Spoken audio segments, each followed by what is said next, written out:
할렐루야.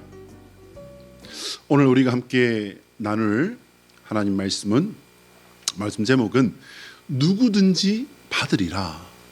누구든지 받으리라. 이 말씀 통하여 살아 역사하시는 하나님의 음성 만나시기를 예수 그리스도의 이름으로 축복합니다. 신학교 다니면서 공부를 빼고 제일 많이 한 것을 꼽아보라 한다면은 저는 기도를 꼽을 수 있을 것 같아요. 이거 기도 많이 했다. 사실 기도할 수밖에 없었어요. 그래서 기도를 했던 것 같습니다. 주로 어떤 기도를 했을까? 가족을 위한 기도, 그리고 또 사역하면서 만난 제게 맡기운 그 영혼들을 위한 기도, 당연히 해야 되죠. 그건 당연한 것이고요. 이것들을 제외하고 가장 많이 했던 기도가 아마 각양 하나님의 그 성령의 은사들을 주시옵소서라고 하는 그 은사들을 위한 기도가 아니었나 이렇게 생각해 봅니다. 가장 제가 먼저 구했던 것이 사랑의 은사였습니다. 사랑의 은사. 여러분, 사랑의 은사를 구하시는 하나님의 사람 되시기를 축복합니다. 제가 이거는 장담할 수 있어요. 사랑의 은사를 구할 때 하나님 기쁘게 그리고 가장 빨리 주시는 줄로 믿으시기 바랍니다. 말씀의 은사 구했고요. 또 목회를 할 거니까 목회 은사 구했습니다. 그리고 병 고침의 은사. 하나님 기왕이면은 목회하는데 병 고침의 은사 주시면 좋잖아요. 근데 사실은 글쎄 병 고침의 은사 구했습니다. 기도의 은사 구했습니다. 찬양의 은사 당연히 구했고요.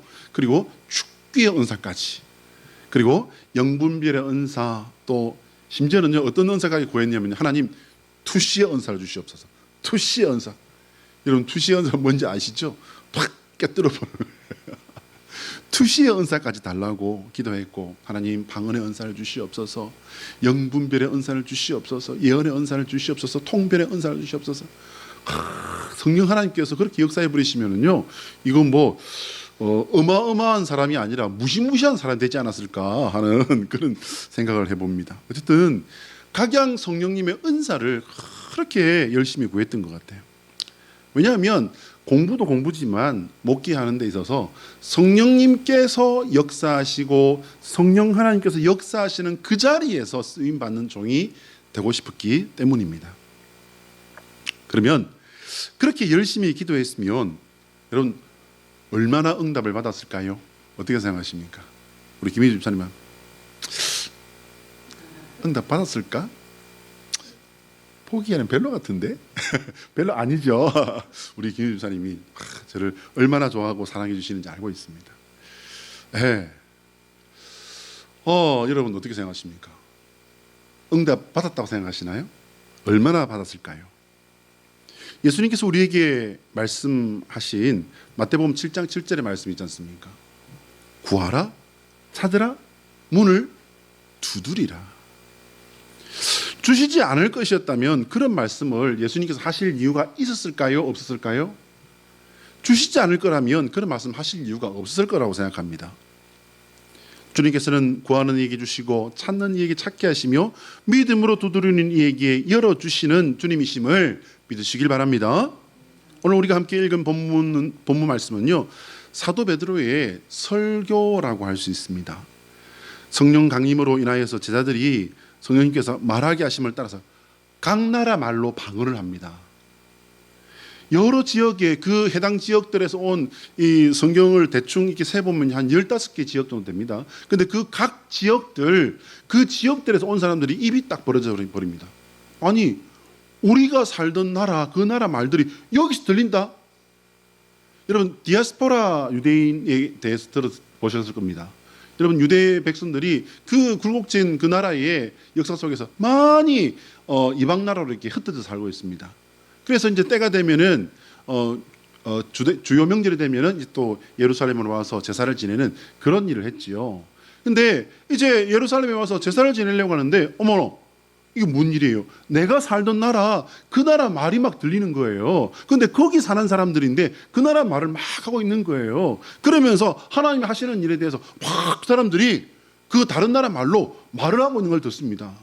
근데 이 나라 말을 알아듣는 사람들은 깜짝 놀라서 이게 뭔 일이냐, 이게 뭔 일이요 하고 있는데 그 말을 그 말이 외국말인지도 모르는 사람들은 그렇게 말합니다.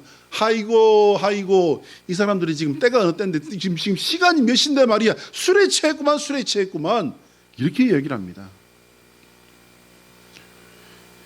제자들이 자신들이 살고 있는 나라 말을 하는 것을 듣고 사람들이 얼마나 놀랐을까. 그러나 외국어를 모르는 사람들은요, 술이 취해서 횡설수설하고 있다고 조롱을 합니다. 이 상황을 지켜보던 베드로가 11사도와 함께 일어섭니다. 그리고 이제 설명을 합니다. 먼저 베드로는 시간을 가리키면서 술 취한 것이 아님을 분명히 밝힙니다. 성경 본문은 제3시라고 말합니다. 제3시는요, 오늘날 시간으로 말하면 아침 9시예요. 아침 9시에 유대인들은요, 기도를 하기 때문에, 여러분들 지금 기도 시간입니다. 기도할 시간입니다. 어떻게 이 시간에 술을 마셨겠습니까? 아닙니다. 아닙니다. 심지어는요, 1세기의 역사학자인 요세푸스에 의하면요, 경건한 유대인들은 제4시, 3시가 아니라 3시보다 더 이제 가서 제4시에 이르기까지 이 기도를 하지 않은 사람은요, 식사도 하지 않는 것으로 이렇게 기록을 하고 있습니다. 그리고 베드로가 전하는 말씀은요, 유대인들 입장에서 볼 때는 굉장히 충격적인 말씀을 이제 전합니다. 사도 베드로는 당시에 베드로에 살던 그 시대로부터 더 올라가야 됩니다. 약 한 800년. 근데 이 우리가 알고 있는 요엘 선지자는요, 이게 언제다라고 하는 자기의 때를 밝히지 않습니다. 그래서 요엘 이 선지서에 대해서는요, 조금 이게 시기적으로 이런 말 저런 말이 있습니다. 많이 오래 보는 것은요, 800년, 예수님이 오시기 전 800년 전 사람이다, 이렇게 보는 사람들이 있고요, 적게 잡아도 500년 이상 된 사람이다, 이렇게 말을 합니다. 그런데 이 요엘 선지자의 예언이 성취되었다라고 이렇게 선포를 하고 있는 거예요. 여러분, 선지자의 예언이 선포되었다, 이것, 그 예언이 선포되었다라는 것은 오늘 지금 우리가 사는 이 시기에, 우리가 사는 여기에 선지자의 말씀, 선지자의 예언이 성취되었다. 여러분, 이거 얼마나 복된 말입니까? 그런데 이게 유대인들의 입장에서는요, 보통 말이 아닌 거예요. 왜냐하면요, 이 요엘 선지자가 했던 이 예언의 주된 주제 때문이에요. 그게 뭐냐면요, 요엘 선지는 여호와의 날에 대해서 예언을 했습니다. 여호와의 날, 여러분, 여호와의 날이 무슨 날이죠? 심판의 날입니다. 심판의 날. 아니, 이 심판의 날이 그러면 심판이 그럼 어떻게 이루어졌단 말입니까? 여러분, 심판은요, 세상의 끝, 종말이 임하기 전에 너희는 하나님 앞에서 회개하라 라는 그 말씀이 요엘 선지의 예언의 주된 말씀이란 말입니다. 오늘 말씀 속에 있었지만요, 요엘서 2장 28절로 32절까지 말씀을 다시 한번 우리가 앞에 보시면서 한 목소리로 한번 읽어볼까요? 시작. 그 후에 내가 내 영을 만민에게 부어주리니 너희 자녀들이 장래일을 말할 것이며 너희 늙은이는 꿈을 꾸며 너희 젊은이는 이상을 볼 것이며 그때에 내가 또 내 영을 남종과 여종에게 부어줄 것이며 내가 이적을 하늘과 땅에 베풀리니 곧 피와 불과 연기 기둥이라. 여호와의 크고 두려운 날이 이르기 전에 해가 어두워지고 달이 핏빛같이 변하려니와 누구든지 여호와의 이름을 부르는 자는 구원을 얻으리니 이는 나 여호와의 말대로 시온산과 예루살렘에서 피할 자가 있을 것이며 남은 자 중에 나 여호와의 부름을 받을 자가 있을 것임이니라. 할렐루야. 하나님의 인도하심을 받고 남은 자 되어 하나님의 쓰임 받으시는 주의 백성 되시기를 축복합니다. 여러분, 이 말씀이 찬찬히 한번 읽어보시면요, 이게 실제로 일어난다면은 어떤 일이 벌어질까? 여러분 생각해 보시면은요, 와, 이게 제가 이 말씀을 읽을 때마다 생각하는 건 뭐냐면요, 이거 영화로 만들어도 이거보다 더한 재난 영화는 만들 수가 없을 것 같다. 왜? 세상이 끝나버리는 일이 그려지는 영화이기 때문에 이 이상의 재난은 있을 수가 없는 거죠. 그렇지 않습니까? 사도 베드로는 이 말씀이 실현되었다라고 선포합니다. 여러분, 하나님의 심판이 이루어졌다는 말씀이 아니라요, 성령이 부어졌다는 말씀을 지금 하고 있는 거예요. 하나님께서 여호와의 날을 시작하며 행하실 성령 강림의 역사가 이루어졌다라고 선포한 겁니다. 그러면 이제 그 말씀 다음에 어떤 일이 일어난단 말입니까? 하나님의 심판, 여호와의 날이 멀지 않았다. 지금 그 말씀을 하고 있는 겁니다. 학자들 중에 이 베드로의 말씀 선포는 서기 70년. 지금 이제 이 베드로가 말씀을 전하는 이때로부터 한 30년 뒤에 이제 이 예루살렘이 완전히 다 허물어져 버리는 엄청난 역사가 일어납니다. 역사라고 해서 이게 그냥 막 생명의 역사, 살림의 역사, 구원의 역사, 회복의 역사 이게 일어난 게 아니라요, 로마군이 쳐들어와서요 성벽을 허물고 이 예루살렘을 싹 쓸어버리는 그런 끔찍한 일이 일어납니다. 어떤 역사학자들은 베드로가 이 일을 예언한 거다 이렇게 말하는 이도 있습니다. 그런데 오늘날은 그것도 일리는 있지만 그건 아니다. 사도 베드로가 예언한 것은 궁극적으로 이 세상의 끝을 말한 거다. 여기에 학자들은 더 힘을 실어주는 편입니다. 세상 종말이라고 하니까 왠지 여러분 뜬구름 잡는 소리 같고 뒤에 있는 말같이 들리십니까? 만약 그렇다면 아직도 그에 대한 사모하는 마음이나 내가 하나님 오실 날, 내가 하나님 만날 날 그에 대한 준비하는 마음이 조금 덜 되었구나라고 생각하시면 틀리지 않을 것 같습니다. 여러분 종말을 어떻게 생각하십니까? 종말은요, 계속되던 어떤 것이 끝이 난다라는 것을 말하는데 보통은 세상의 끝을 말합니다. 근데 여러분, 특별히 기독교에서 이 종말은요 정말 중요합니다. 왜일까요, 여러분? 왜냐하면 하나님의 심판과 직결되어져 있기 때문입니다.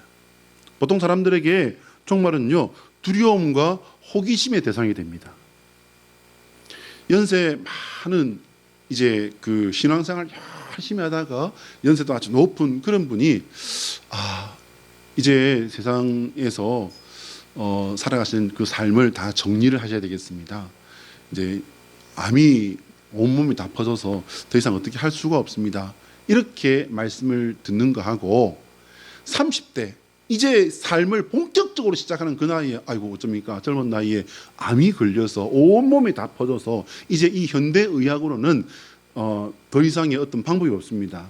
길게 잡아봐야 한 3개월 정도 남았습니다. 라고 하는 말을 들을 때 두 사람이 받는 충격이 어느 쪽이 클까요, 여러분? 젊은 사람이 받는 충격이 클까요? 늙은 사람이 나이 많은 분이 받는 그 충격은 그렇지 뭐 나는 뭐 이제 살 만큼 살았으니까 뭐 에휴 이제 이만큼 살았으면 됐지 뭐 그럴 것 같은데 여러분 대부분은 어떻다고요? 똑같다고요. 왜? 자기 일이니까.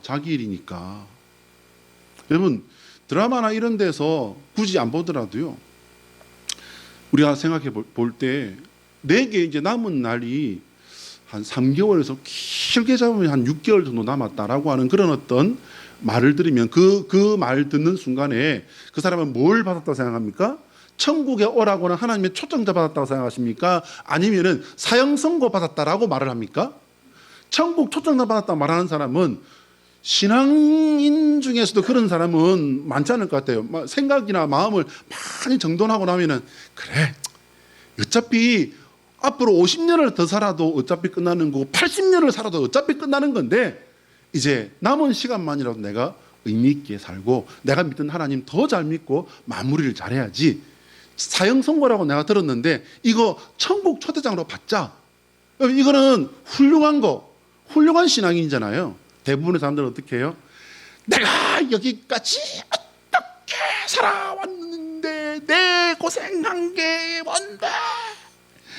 내가 어떻게 사 모아서 집을 사고 땅을 사고 밥을 사고 옷을 사고 쌀을 사고 아이고 억울해.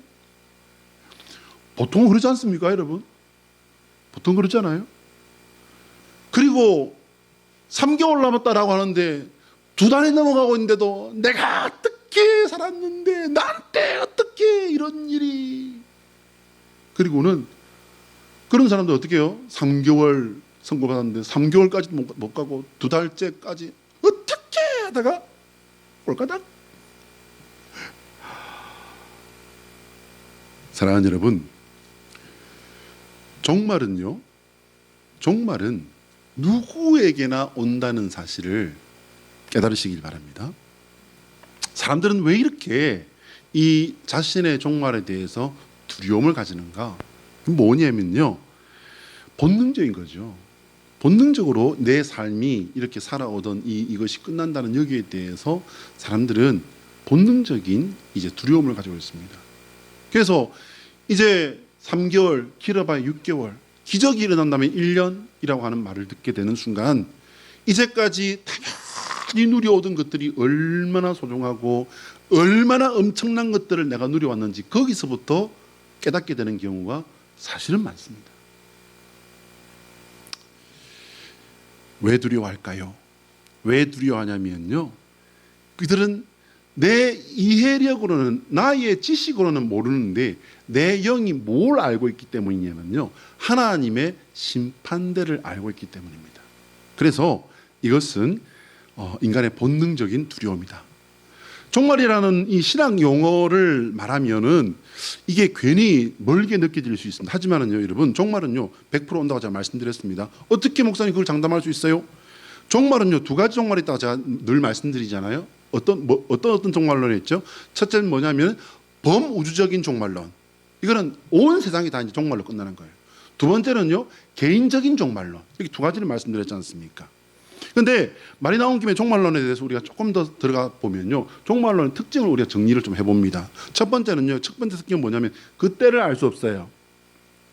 세상의 종말도 개인의 종말도 그때를 아는 사람은 없습니다. 여러분, 내가 지금 세상 떠나는 날 아시는 분 계십니까? 3개월 뒤에 6개월 뒤에 이렇게 말하자면 사형 선고를 받은 분도요 3개월을 살지 6개월을 살지가 아는 사람은 없습니다. 그렇잖아요, 여러분.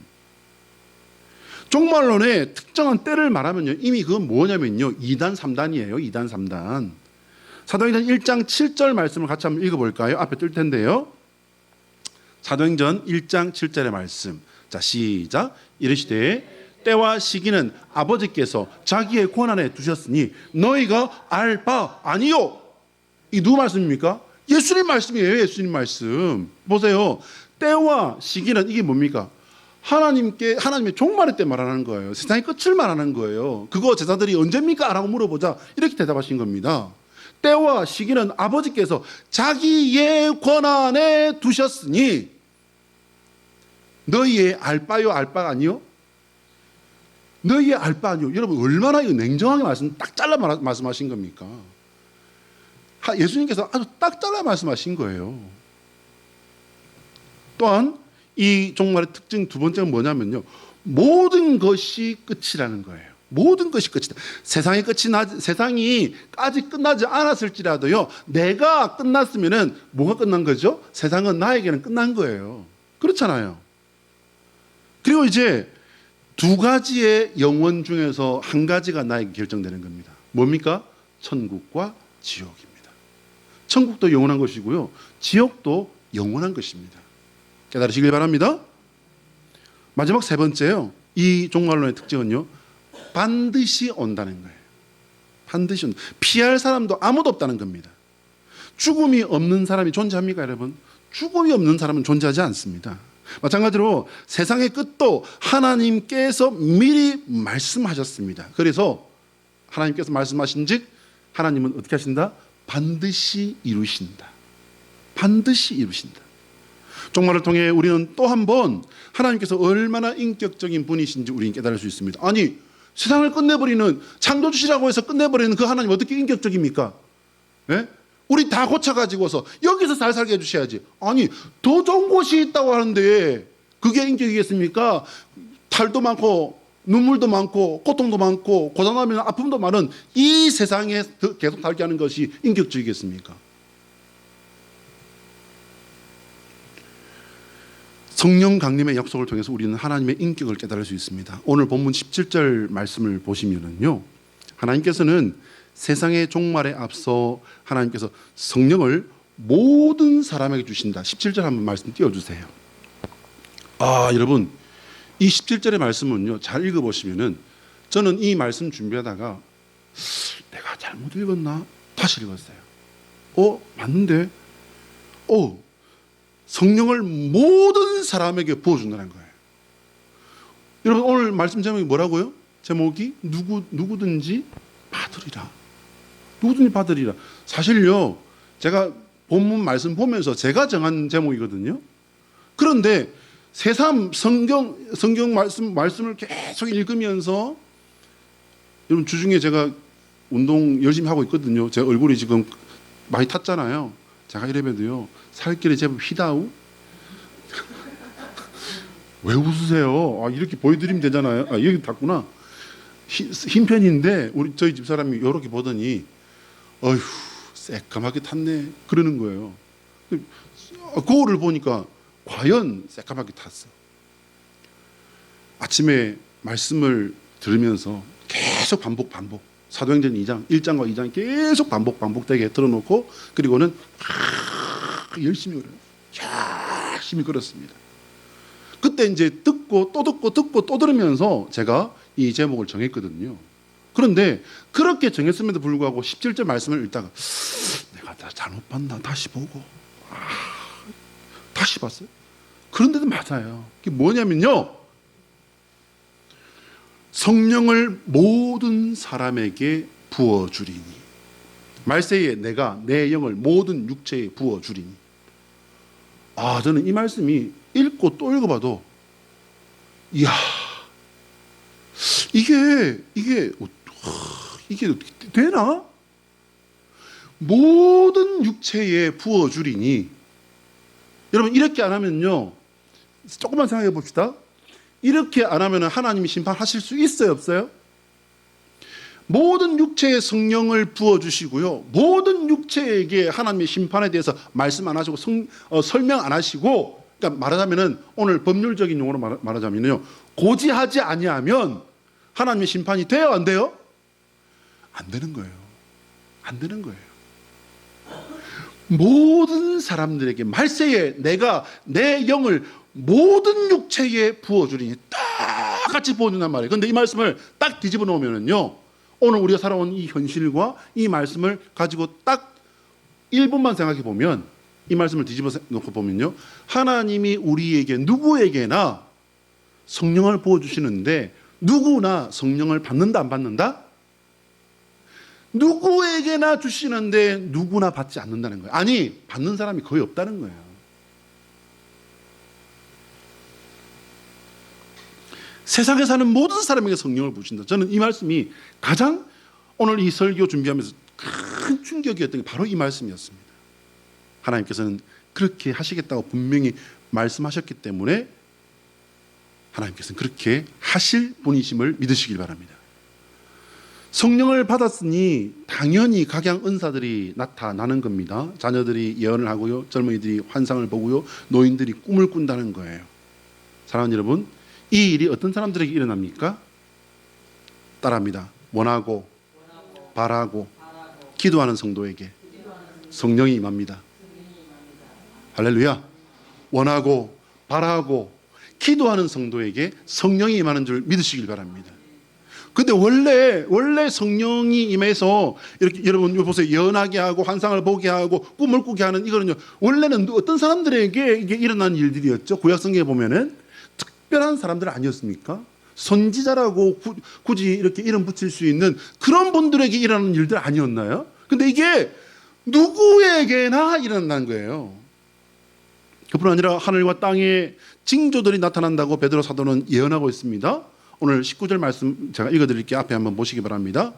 또 내가 위로 하늘에서는 기사를, 아래로 땅에서는 징조를 베풀리니 곧 피와 불과 연기로다. 여러분, 이 말씀이 이게 문장으로 되어 있어 그렇죠. 이 말씀을 영화처럼 한번 상상을 해보시기 바랍니다. 여러분, 재난 영화 잘 안 보시는 분도 계시겠지만요, 재난 영화 보시는 분들은 제가 이 말씀을 가지고 상상을 조금만 해봐도요, 이거는 끝나는 거예요. 재난 영화 중에서 제가 본 중에 가장 충격적으로 봤던 영화가 2012 그리고 투모로우, 그런 영화들이거든요. 근데 여러분, 2012는 세상이 진짜 끝나버린 거지만은 투모로우 같은 그런 영화는요, 한 지역이 그렇게 돼버린 거예요. 그런데도 어떻게 해요? 사람들이 어떤 뭐 방법을 만듭니까? 대부분의 사람들은 그냥 속절없이 다 죽어버립니다. 근데 내가 위로 하늘에서는 기사를, 아래로 땅에서는 징조를 베풀리니 피와 불과 연기로다. 피할 수 있는 방법이 없습니다, 여러분. 없습니다. 20절 말씀에 주의 크고 영화로운 날이 이르기 전에라고 말씀합니다. 이 말씀을 누가 봐도요, 예수 그리스도의 재림에 대한 말씀이에요. 그 전에 세상은 무시무시한 일들을 당한다는 겁니다. 하나님께서는 여기에도 모든 사람에게 똑같은 기회를 주십니다. 20절 말씀이에요. 누구든지 주의 이름을 부르는 자는 구원을 받으리라. 누구든지 주의 이름을 부르는 자에게는 뭘 주신다고요? 누구든지 이름만 부르면 구원을 받는데, 이름만 부르면 구원 받는데 불러요, 안 불러요? 안 부릅니다. 부르던 사람들도 버려버리는 그 이름이 결국은 뭐란 말입니까? 구원의 능력이란 말이잖아요. 구원의 실체란 말이잖아요. 모든 사람에게 성령을 부으시고 모든 사람에게 구원의 기회를 주신다? 여러분, 이 말씀을 제가 읽으면서 느낀 그 전체적인 느낌을 말해 볼 것 같으면요, 하나님께서는 지금 마치 긴 마라톤을 뛰어오셔서, 여러분 사실은 길잖아요. 창세기에 그 에덴 동산에서부터 이제 사고가 터져버립니다. 거기서부터 이제 시작된 하나님의 마라톤, 구원을 위한 마라톤이 많은 시간을 달려오지 않습니까? 얼마나 많은 구비구비를 돌고 하나님께서는 말로 다 할 수 없는 고생을 하셨잖아요. 안 그렇습니까? 구약성경 읽어보시기 바랍니다. 이스라엘의 역사 속에 하나님은 군림하시는 하나님입니까? 아니면 마음고생하시는 아버지 어머니입니까? 때로는 아버지의 훈계를 하고 때로는 어머니의 마음을 가지고 쓰라리 하면서 그 백성을 이끌어 오신 고생하시는 하나님 아니시던가요? 저는 그렇게 읽었는데요. 그렇게 달려온 하나님의 구원의 마라톤을 위해서 이제 이 말씀을 제가 읽을 때 하나님은 모든 것을 다 쓸어 이제 마지막 스파트, 힘을 쓰시는 하나님으로 저는 느꼈습니다. 선민 중에서도, 그 이스라엘의 택한 백성 그 중에서도 특별한 사람에게 부어주시던 성령을 모든 사람에게 부어주신다?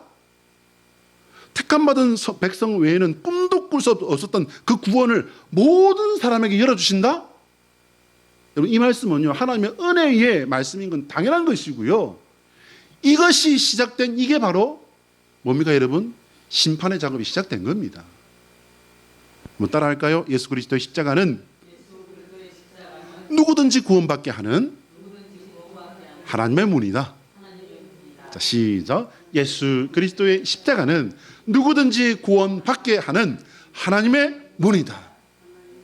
할렐루야. 여러분, 구원의 문, 십자가가 열림으로써 실제적인 심판의 그 모든 작업은 이미 시작되어 버린 거예요, 여러분. 이거 깨달으셔야 됩니다. 오늘 말씀은 어떻게 들으면 전혀 나에게는 해당 사항이 없는 것처럼 이렇게 듣는 분도 계실지도 몰라요. 왜? 나도 성도인데, 나도 이제 예배당 다니면서 예배 드리는 지가 수십 년인데, 나도 성령 역사 받고 싶지, 성령 역사 나도 사모하지, 구했지, 그런데 나는 아직 모르겠는데, 없는 것 같은데 라고 생각하는 분이 의외로 많습니다. 그러나 이 말씀을 준비하면서 보니까요, 정말 두려운 마음이 드는 사실 하나를 발견합니다.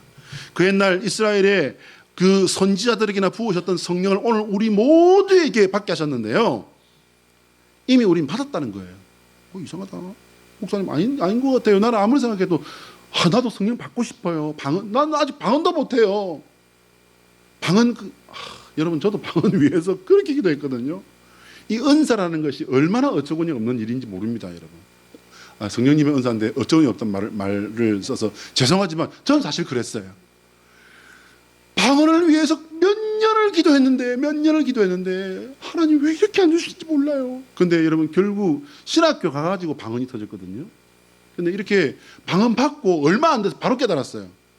와, 하나님께서 방언 주신 지가 몇 년이 됐구나. 방언 주신 지가 몇 년이 됐는데 방언이 싹 돌 것 같으면 입 닫아버리고 탁 멈춰버리고 기도 팍 끊어버리고 이러다가 이게 제대로 터지지 않았던 거지. 하나님께서 방언 주신 건요 벌써 몇 년 전에 주셨어요. 몇 년 동안 구했는데 몇 년 전에 구했다면은 여러분 저는 뭐 했어요? 성령님의 역사를 어떻게 해요? no thank you. 모르니까 주시는데 너 주님 너 됐어요. 그러고 있었던 거예요. 자, 여러분 우리 고린도전서 12장 3절 말씀을 같이 한번 읽어볼까요? 고린도전서 12장 3절 말씀 앞에 뜰 겁니다. 자, 시작.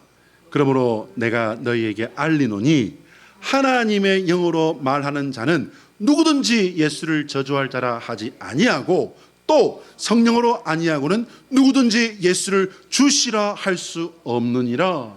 할렐루야. 여러분 예수님을 여러분 찬양하십니까? 저주하는 분 안 계시죠? 감사하십니까? 원망하는 분 안 계시죠? 예수님을 주시라 하십니까? 예수님을 나의 종이라 말하는 이는 없으시죠? 이 모든 일들이 누가 하게 하는 것이라고요? 성령님이. 할렐루야. 내 의지로 하는 것 같고 내가 선택한 것 같으나 내가 하나님께 동의하고 나는 영접하고 열어드린 것 뿐인데 내 안에 들어오셔서 내가 하나님을 사모하게 하고 하나님 앞에서 내가 찔림을 받게 하고 하나님 앞에서 내가 죄송하게 하고 하나님의 말씀이 깨달아지게 하고 예수님을 나의 그리스도라 말하게 하는 그 능력이 누구시라고요? 성령 하나님께서 내 안에서 하시는 일들이었음을 깨달으시길 바랍니다. 예수님을 나의 그리스도로 믿고 고백하는 성도 되시길 바랍니다. 그렇다면 이미 내 안에 성령 하나님께서 오셔서 함께 하신다는 증거가 바로 그거란 말이에요. 여러분 일상적인 말 같은데 우리가 하는 그 말이 성령 하나님께서 하게 하시는 고백이라는 겁니다. 영원히 성령 하나님과 함께하는 성도 되시기를 축복합니다.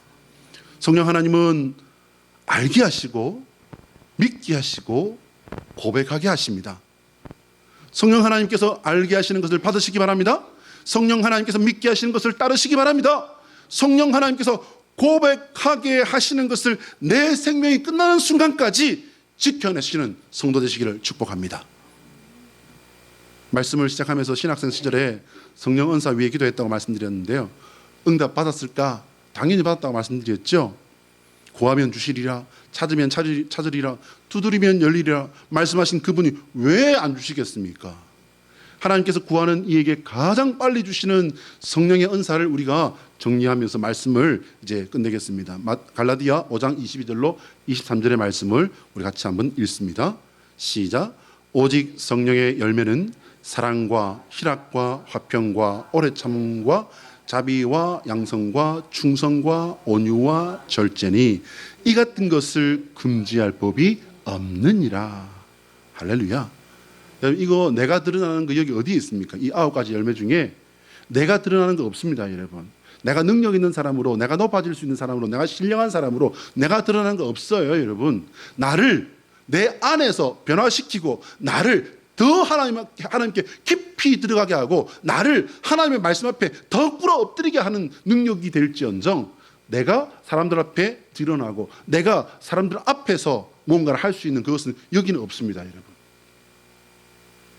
이 같은 것을 금지할 법이 없느니라. 우리가 이 성령의 열매를 구할 때 하나님께서는 가장 빨리 응답하십니다. 이 성령님의 역사를 만나시고 함께 하심으로 성령님의 거룩한 일들을 간증하시는 간증의 주인공 되시기를 예수 그리스도의 이름으로 축복합니다. 기도하겠습니다.